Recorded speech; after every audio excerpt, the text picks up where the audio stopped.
नमस्कार, news for nation देख रहे हैं। मैं हूं आपके साथ वंदना। हमारे साथ है अभी आरजेडी के प्रवक्ता सारिका पासवान जी, और इनसे मेरा सवाल है कि महागठबंधन जिस तरह से टूट चुका है, क्या लगता है कि ये 29 साल का दोस्ताना ऐसे कैसे हो गया? देखिए, ये कुछ लोगों के द्वारा भ्रम फैलाया जा रहा है। महागठबंधन अभी भी टूटा नहीं है। महागठबंधन ना टूटा है, ना टूटेगा। भविष्य में भी महागठबंधन ऐसे ही रहेगा और इतना ही मजबूत रहेगा। हाँ, कुछ लोग हैं जो भ्रम फैलाने की कोशिश कर रहे हैं, सामंतवादी ताकतों को और ताकत दे रहे हैं ऐसी बातें बोल करके। लेकिन मैं स्पष्ट कर दूं, हमारा महागठबंधन कल भी एक था और आज भी एक है और मजबूत है। जिस तरह से सीटों उपचुनाव जो होने वाले हैं 2 सीटों पर, उसको लेकर के महागठबंधन में आरजेडी और कांग्रेस आपस में ही लड़ रही है, तो क्या लगता है कि मुकाबला किस तरह का रहेगा? देखिए, ये तो माननीय तेजस्वी यादव जी ने पहले ही शीर्ष नेतृत्व से बात की थी कांग्रेस के, क्योंकि हमारा अलायंस जो था वो 2020 के विधानसभा चुनाव के लिए था। और सब जानते हैं कि बड़ा दिल दिखाते हुए हम लोगों ने 70 सीटें कांग्रेस के खाते में दी। बावजूद इसकी बहुत कम लिमिटेड सीटें जो है वो आई, जिसकी वजह से कि आज हम सत्ता से दूर हैं। कहीं ना कहीं एक वो बहुत महत्वपूर्ण कारण है। अब चूंकि 2 सीटों पे बाई इलेक्शन हो रहे थे तो डिसीजन लेना था, क्योंकि हमारे लिए अभी प्रायोरिटी है कि जितने अधिक से अधिक सीटें जो हैं वो महागठबंधन के हिस्से में आए। कांग्रेस को ये समझना होगा कि अगर वो 2 सीटें आज अगर जीत करके आरजेडी लेके आती है और महागठबंधन और मजबूत होता है, तो क्या इसका फायदा कांग्रेस को नहीं होगा? निश्चित रूप से होगा। तो ये भ्रम है, ये सोच की ये संकीर्णता है, उसे निकल करके उभर करके, क्योंकि बिहार की जनता जो है वो बदलाव के लिए वोट किए थे और अभी बिहार की जनता का हित सर्वोपरि होना चाहिए।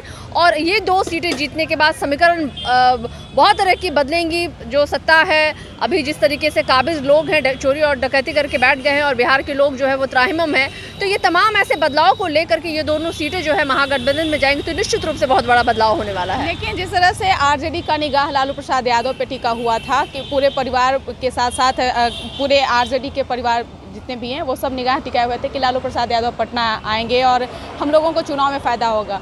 लेकिन लालू प्रसाद यादव पटना तो पहुंच गए हैं, लेकिन हाई वोल्टेज ड्रामा जो है वो अभी भी जारी है। देखिए, जब स्थापना दिवस थी राष्ट्रीय जनता दल की, उस दिन ही ये अनाउंसमेंट की गई थी कि बहुत जल्द लालू प्रसाद यादव जी आएंगे लोगों के बीच में। स्वयं लालू प्रसाद यादव जी ने अपने घोषणा में बोला भी था उन्होंने कि मैं बहुत जल्द आऊँगा और बिहार की जनता के बीच में, आप लोगों के बीच में रहूँगा।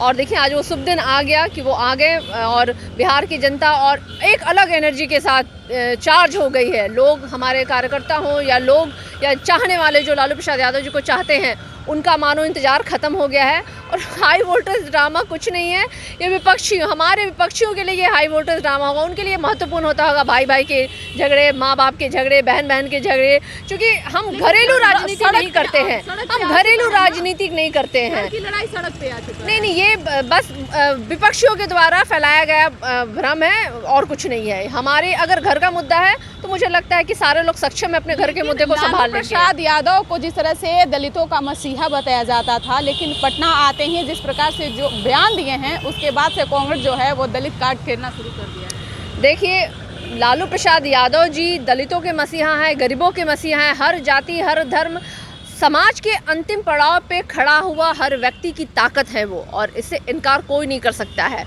तो बाकी लोग क्या कर रहे हैं, क्या नहीं कर रहे हैं, बिहार की जनता जानती है कि माननीय लालू प्रसाद यादव जी ही वो हैं। आप आज बिहार के किसी गली कूचे में आप चले जाइए, स्लम एरियाज में चले जाइए और उन लोगों से पूछिए, तो वो आपको बताएंगे कि हमारे मसीहा जो हैं वो लालू प्रसाद यादव जी हैं। उन्होंने हमें कम से कम इतना अधिकार दिया कि हम रह रहे हैं ठीक से, खा रहे हैं ठीक से, लेकिन वर्तमान सरकार जो है उन्हें उखाड़ फेंकने का काम कर रही है। कांग्रेस तो कह रही है, जिस तरह से जो भक्त चरण दास पे जो टिप्पणी की है, वो कांग्रेस कह रही है कि उनकी दिमागी हालत ठीक नहीं है। देखिए, भक्त चरण दास जी जो है ना, जिस तरीके की बयानबाजी कर रहे हैं, वो कहीं ना कहीं सामंतवादी ताकतों को और मजबूत कर रहे हैं और महागठबंधन को कमज़ोर करने की कोशिश कर रहे हैं। मुझे लगता है इस सच को स्वीकार करना पड़ेगा उनको कि अभी जो बिहार में कांग्रेस की जो ज़मीनी ताकत है, वो महागठबंधन में रहने की वजह से कांग्रेस को वो सीटें भी लेके आ पाई है। अन्यथा अगर वो उन्हें लगता है कि वो इतने मजबूत हैं तो वो स्वतंत्र हैं, वो चाहें तो जितनी सीटों पे लड़ें, कोई बाध्यता थोड़ी है कि आप अलायंस करिए। लेकिन अलायंस में रहते हुए आप इस तरीके की बयानबाजी कर रहे हैं तो कहीं ना कहीं जवाब देना तो पड़ता ही है ना ऐसे लोगों को। बिल्कुल। तो आप सुन रहे थे कि क्या कुछ कह रही थी राजद के प्रवक्ता सारिका पासवान। इस खबर बस इतना ही। देखते रहिए न्यूज़ फॉर नेशन। धन्यवाद।